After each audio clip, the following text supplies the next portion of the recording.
I live a second at a time. You never know when the next second, right? You never get the next second. You have this one, that's it. It's all you have. I don't plan for futures that the future never gets here. Once the future's here, the future is now, and the future doesn't exist.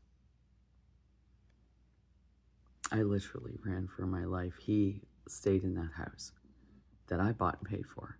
Every single bill was in my name.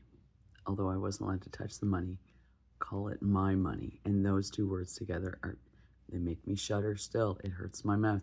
To put those two words together is a dangerous thing. My and money. It's dangerous. Although it was my money. He couldn't keep a job very long. Anyway. He was very angry at me that I wouldn't let him be the man. And I didn't know what that meant because all I did was work. And I wasn't allowed to pay the bills because I wasn't allowed to touch the bank account because I wasn't allowed to understand how to pay them. It was very dangerous.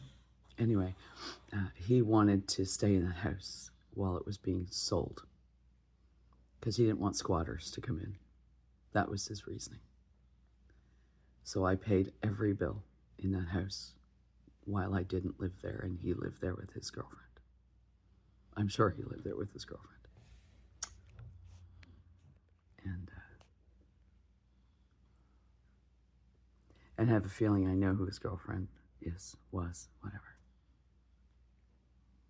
Doesn't matter. All I know is I escaped. And I lost everything and everyone except my 3 dogs, my life, 2 bags of clothes, and a box of documents. So how can a woman that has money be homeless while I was really busy paying for a home I couldn't live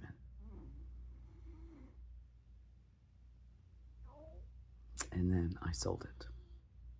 My name was on the mortgage. Our names were on the deed.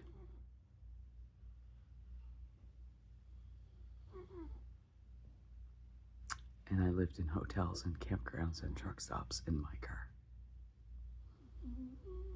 With my 3 little bundles that I'd give my life up for in a heartbeat. Narcissistic abusers, coercive controllers use anything at their disposal to hurt the ones they want to hurt. And I was not going to let them be sacrificed to hurt me.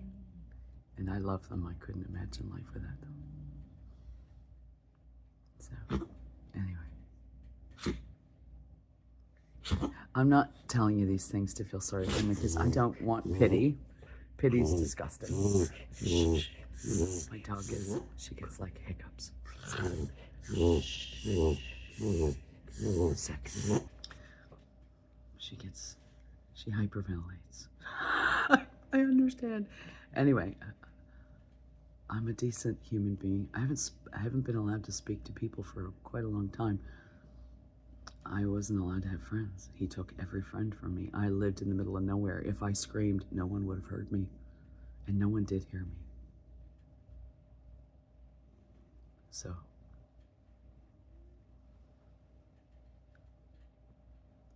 I'm probably difficult to be around, but I'm trying not to be.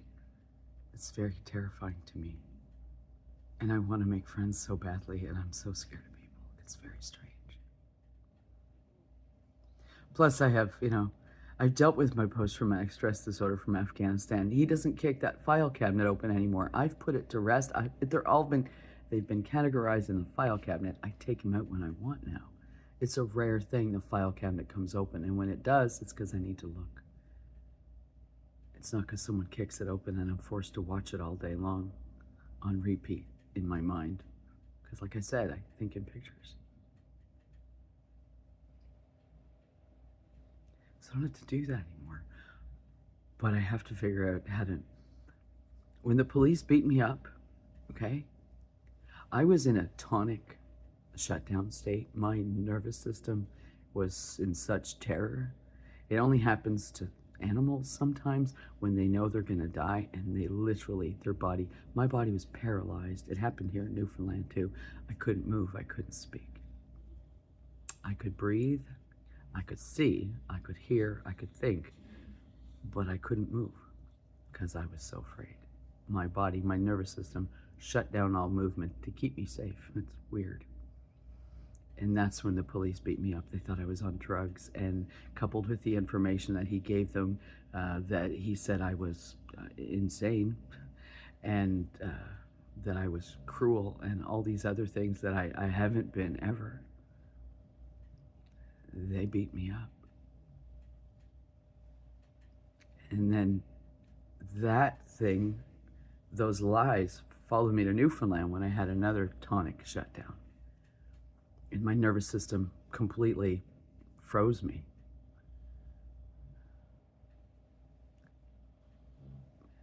And at the end, when I finally was able to move, the doctor looked me in the eye because they thought, you're on drugs, but we don't know what, because there's no drugs in my body, like none.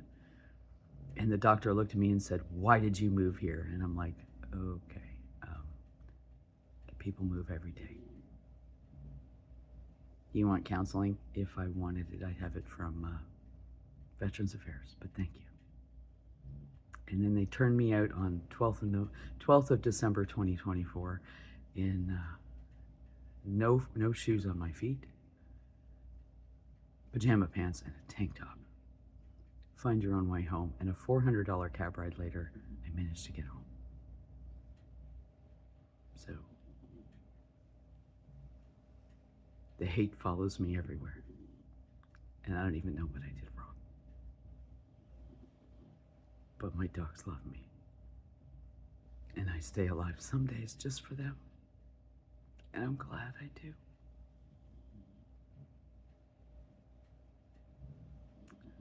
Anyway, I'm not a cruel person, and I'm not filled with rage. I am terrified of everyone.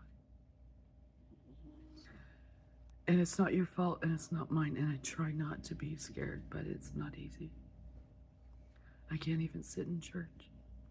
I tried to sit in the lobby, and I couldn't even do that. It's not personal. Anyway.